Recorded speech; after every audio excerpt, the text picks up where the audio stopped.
taking the time to be we will spend not much to copy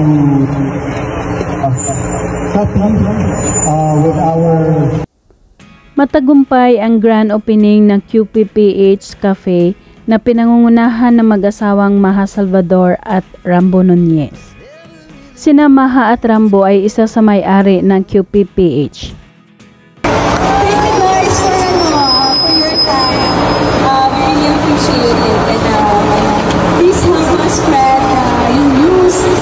Kasama nila sa ribbon cutting ang iba pa nilang partnership ng naturang cafe. At bago pa man simulan ang ribbon cutting, nagkaroon muna ng publicity mula sa pare.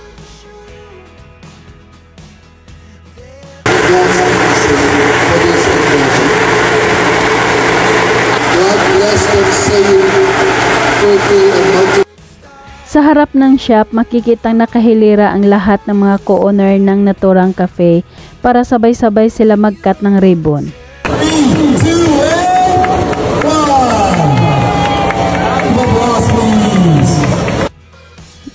Maliban sa paparating nilang anak, ay more blessing din ito sa mag-asawa.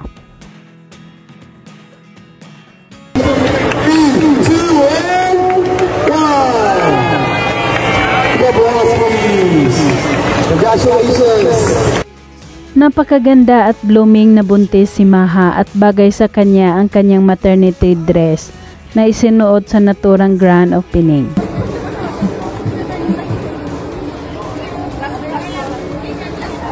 Samantala, pagkatapos ng grand opening, dumiritso naman ang mag-asawa sa isang shop para mamili ng iba pang gamit ng magiging anak nila na si Ramba.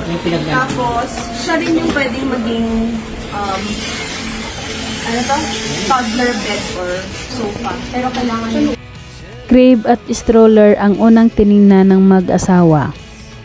Makikita ang kanilang excitement na magiging mommy at daddy na sila. Kami lang yung nagdadrive, si baby nasa likod. Kasi hindi nyo alam na binuksan na pala niya yung bako. Udang siya. Pero para lang malaman mo na, hindi ka lang mag- Samantala, mapapanood naman natin ang mga behind the scene kapag nasa trabaho si Maha sa Imagination TV5. Kasi sunog na po ako eh!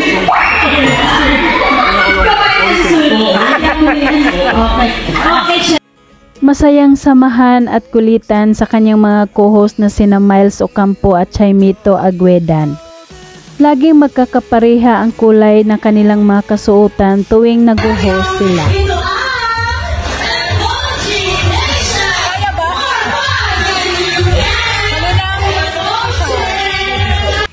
Sa sunod na video naman na ating mapapanood ay napaka-cute ng suot ni Maha Salvador na naka-pink siya.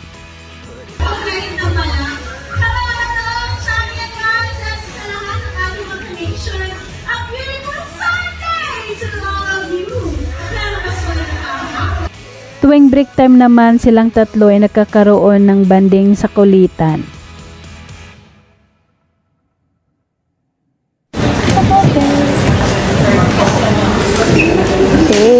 Okay na, direct. Siya pa. Pipili ko laki.